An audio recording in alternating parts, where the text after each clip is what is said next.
Cuma menambahkan saya baru lihat clutch spec-nya. Yeah. I think congratulations, kualitasnya sangat baik. Terima kasih. Stages-nya sangat rapi. Yeah. I think ini juga yang perlu nanti kalau di-grow, kalau berkembang untuk dipertahankan. Karena ini yang akan dilihat para konsumen. Iya, siap. Untuk itu. Bagus sekali. Menurut aku bagus. It's way beyond standard. Ini bagus. Bagus sekali. Bagus. Ini apa ekspor produk. Ada luritnya memang Iya, ya. buat Di setiap Ina. produknya wajib ada Ada luritnya. Tuh pertama kali viral itu aku kan nggak punya admin tuh Mbak waktu itu. Jadi aku tuh balesin orderan sampai jam 3 pagi. Kok bisa melonjak sebegitunya? Mungkin karena review positif dari Pak Irwan sama Mas Reno kayaknya deh. Modalnya awalnya berapa, Mbak? Nggak ada. Nggak ada modal. Nggak Lalu ada. gimana?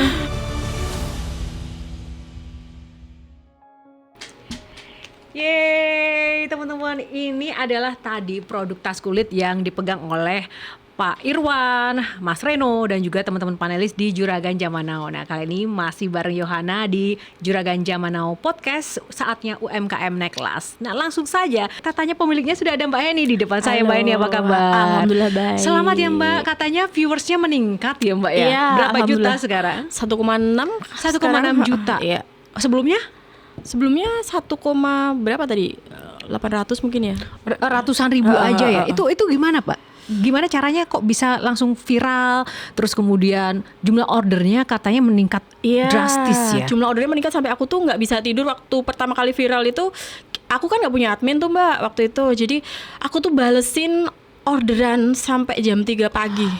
Jadi aku sama suamiku tuh sampai gimana ini kalau nggak dijawab sayang banget kan kalau kita tinggal tidur misalnya. Mereka sampai WhatsApp, nyari WhatsAppku, DM akun pribadiku bahkan. Jadi padahal ada akun jualanku tapi mereka DM akun pribadiku. Jadi aku sampai kaget, ini gimana cara kita ngatasin lonjakan orderan ini gimana? Aku sampai bingung waktu itu. Kok bisa melonjak sebegitunya? Mungkin karena review positif dari Pak Irwan sama Mas Reno kayaknya deh. Soalnya sampai ada di marketplace gitu sampai wah nggak salah nih pilihan Reno Brak, sampai ada nyebut Mas Reno waktu itu. Jadi aku wah pasti nih gara-gara JJN nih. Oh, kayak dampaknya gitu. langsung berasa langsung ya. berasa. Langsung berasa. Tapi kalau kewalahan kayak gitu apa yang dilakukan? Atau ya sudah hilang orderan karena nggak sanggup, atau tetap ditangani satu persatu? Tetap kita follow up sih ordernya, tetap kita kejar. Jadi kita nambah beberapa produksi sih, lini produksi kita tambah. Berapa peningkatannya sih Mbak?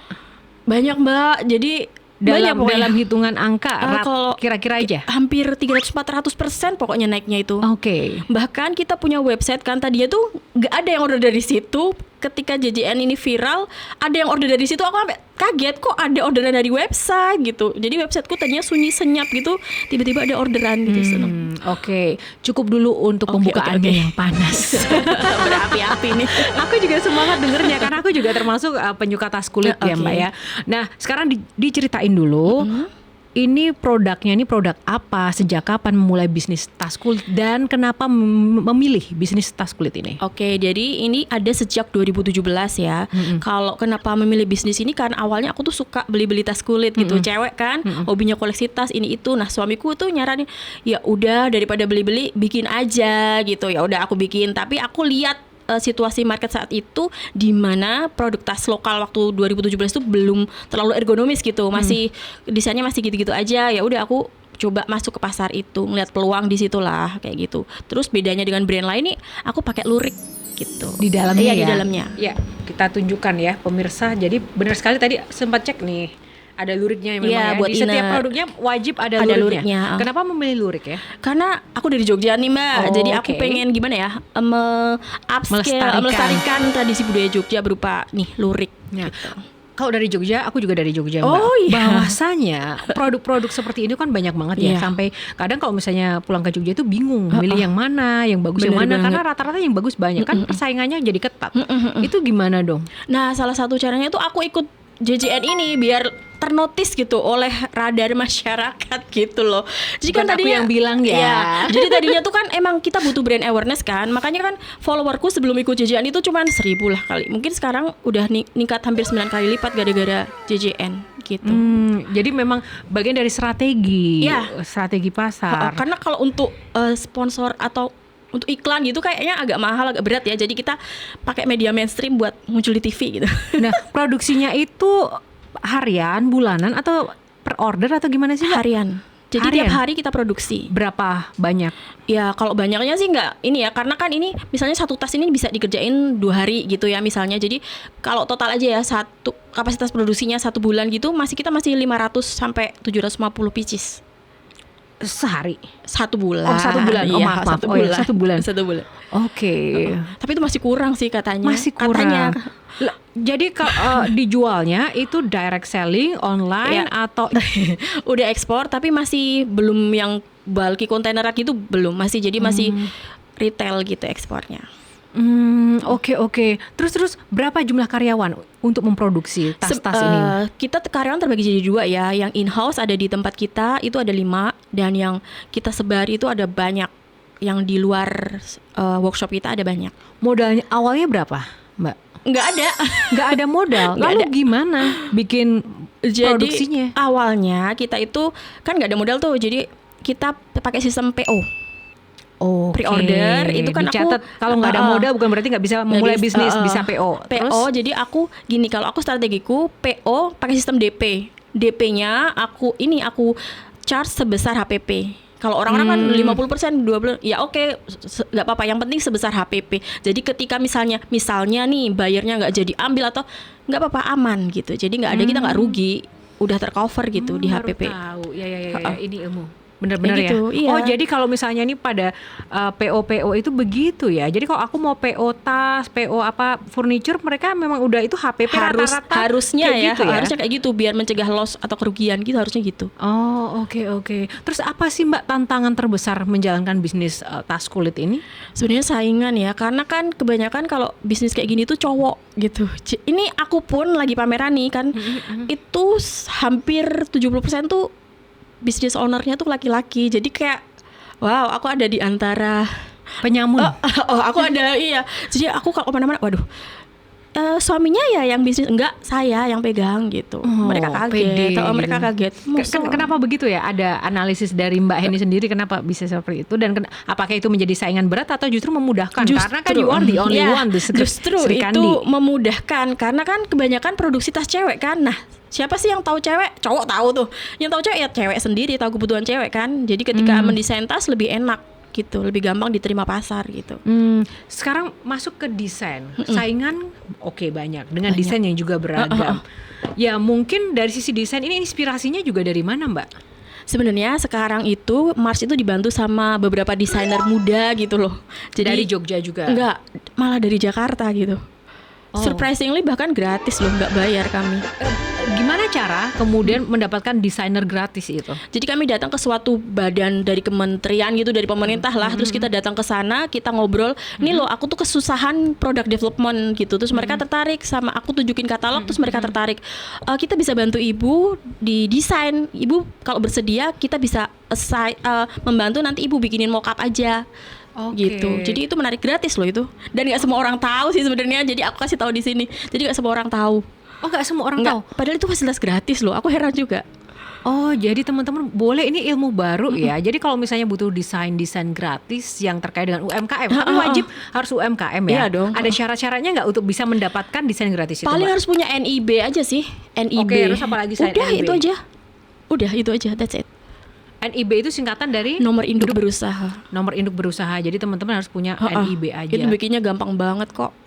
Dan benar-benar nggak bayar ya. Apalagi kalau kita sewa atau bayar desainer kan mahal. Mahal ya, makanya Bisa itu. berapa tuh Mbak kalau misalnya nggak pakai yang fasilitas gratis dari pemerintah? Wah, kalau aku sebenarnya belum pernah sih ya. Tapi kalau kata teman-temanku ya mereka bayar per desain itu bisa sampai berapa juta gitu kan. Jutaan. Tapi kan apakah iya desainnya sesuai yang diharapkan? Nah, itu kita makanya ada diskusi gitu sama mereka. Ini menarik loh ya teman-teman ya. Ini bisa dapat informasi banyak tadi dari, dan tips juga dari Mbak Heni terkait dengan bisnis, terus kemudian bagaimana cara mendapatkan desain. Kalau di-share kayak gini kan biasanya orang itu kalau berbisnis kan biasanya jurus-jurusnya nggak mau di-share. Kenapa Mbak mau share sih? Apalagi tadi masalah desain gratis. Nggak apa-apa sih kan, karena pasti desainnya akan beda-beda sih, tergantung Sesuai selera ya. tergantung brand DNA-nya masing-masing kan gitu. Pernah drop down atau mungkin rugi nggak Mbak selama berbisnis dari 2017 sampai dengan sekarang? Kalau rugi enggak ya, tapi ditipu orang gitu. Ditipu? Ya. Gimana ceritanya tuh? Jadi kan kalau 2017 ke 2018 itu aku masih belum punya tukang di dalam kan. Tukang di tempatku belum. Jadi aku kadang ditipu. Jadi mereka, aku maklun gitu istilahnya ya, maklun gitu. Terus aku nggak tahu tuh beli kulit di mana, beli kayak gini di mana gitu. Aku pasrah, aku kasih duit nih segini ke kamu gitu. Belanjain, bikinin gitu. Ternyata nggak dibelanjain gitu. Oh, dibawa kabur. Ya, seperti itu. Kapok nggak? Enggak sih, justru karena kejadian itu aku dan suami akhirnya nyari pengrajin atau penjahit buat in-house gitu. Kalau nggak ada kejadian kayak gitu mungkin aku selamanya akan maklun terus kan. Jadi aku gitu gara-gara itu. Pelajaran terpenting apa sih yang didapat selama menjalankan bisnis tas kulit ini yang mengubah kehidupan Mbak, suami dan keluarga? Bahwa kalau kita tuh nggak bisa diem aja gitu loh. Jadi kita harus selalu inovasi gitu. Nggak bisa cuma duduk diem manis nunggu orderan, itu nggak bisa sebenarnya kayak gitu. Jadi terus gerak gitu. Entah ikut pameran, itu apa, ikut lomba, bahkan ikut JJN bahkan. Itu kayak tiap tahun tuh harus ada gebrakan baru biar Mars itu tetap ada, tetap terdengar gitu. Kayak gitu. Terus itu kan juga harus ada kegigihan ya dalam berbisnis ya. Terus apalagi nih kunci sukses untuk menjalankan bisnis? Apalagi ketika sekarang kan orang memulai bisnis aja masih banyak yang ragu-ragu gitu. Kalau aku sih keras kepala aja. Keras kepala jadi peluang tersendiri ya.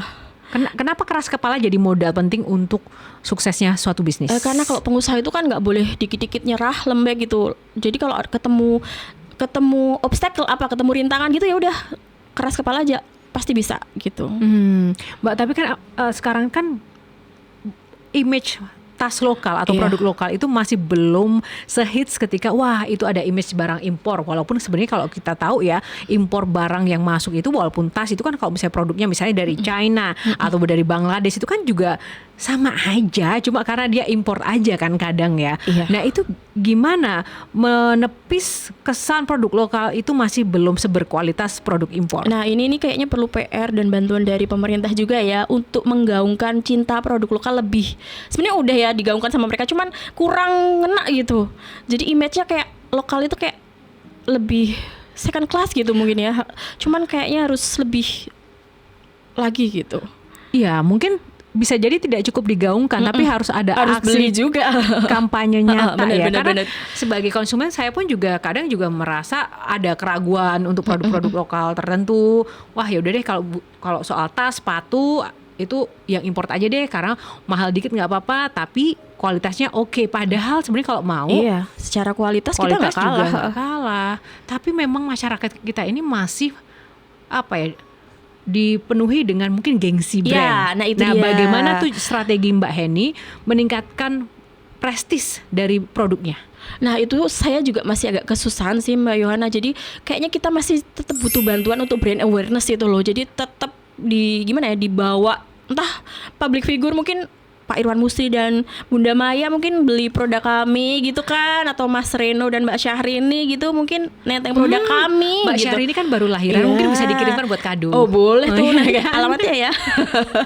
terus. Iya kayak gitu. Jadi sebisa mungkin banyak pesohor itu yang bawa brand lokal gitu. Harusnya demikian ya. Kalau sekarang kan memang belum begitu tren ya, tapi sudah banyak sih. Ya, bahkan kemarin kan waktu aku pameran ini ada Niluh Jelantik itu udah beli produk lokal gitu.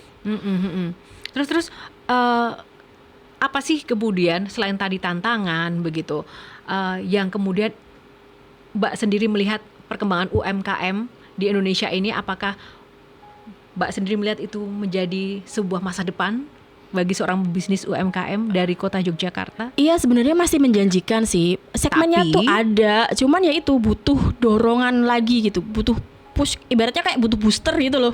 Konkret deh Mbak, konkretnya dorongannya tuh pengennya tuh kayak apa? Nggak apa-apa, kita bisa saja gitu meminta ke pemerintah, saya pengennya dipermudah dalam aspek ini atau mungkin dibantu di pendanaan seperti ini atau campaign yang bagaimana.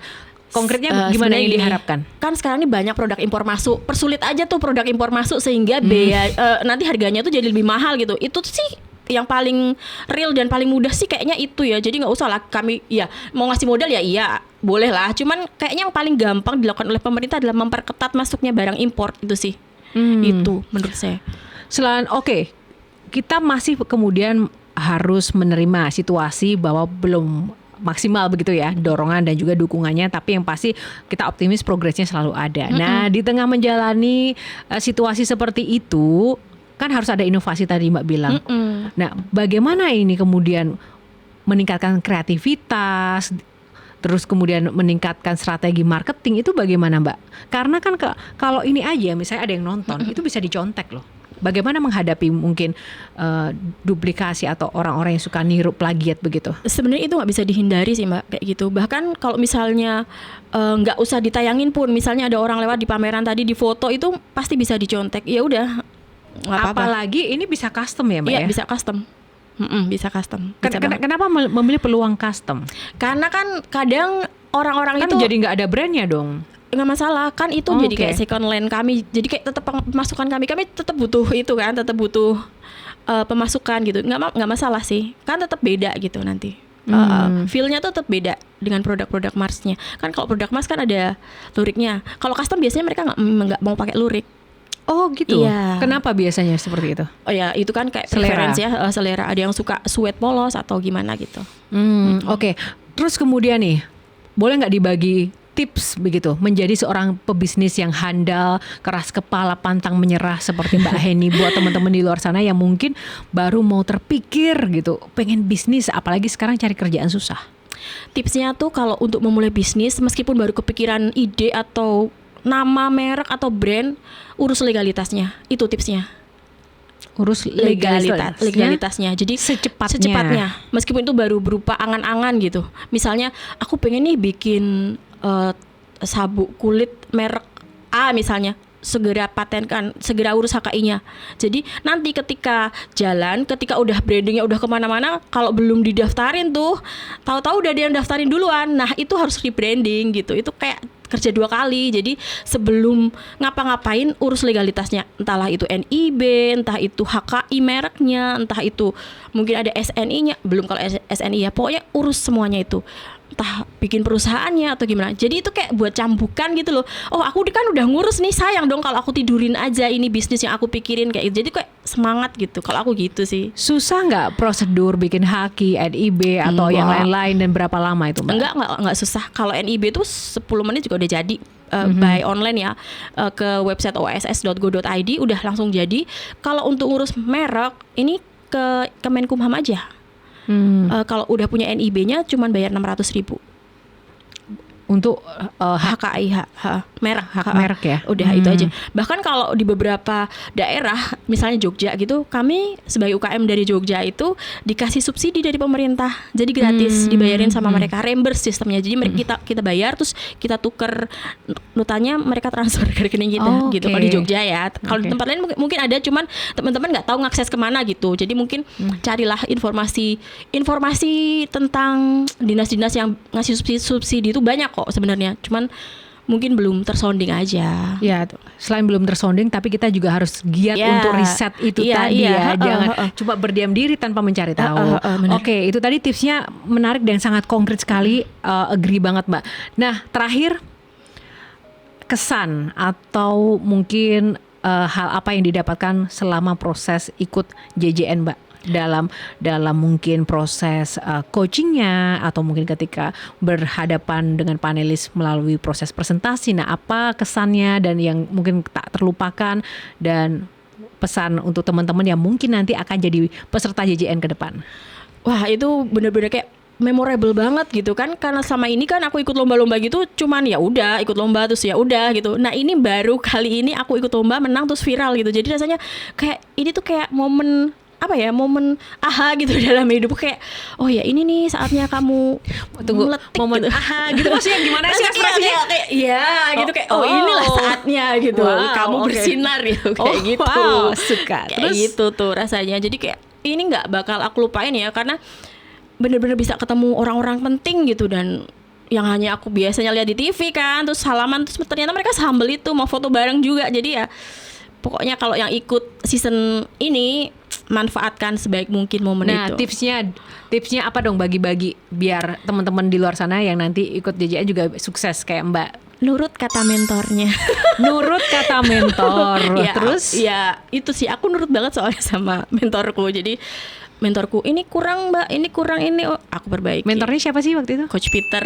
Coach Peter. Keren Hai banget tuh, Coach Peter. Keren Gimana banget. kesannya dapat Coach Ih, Peter? baik banget.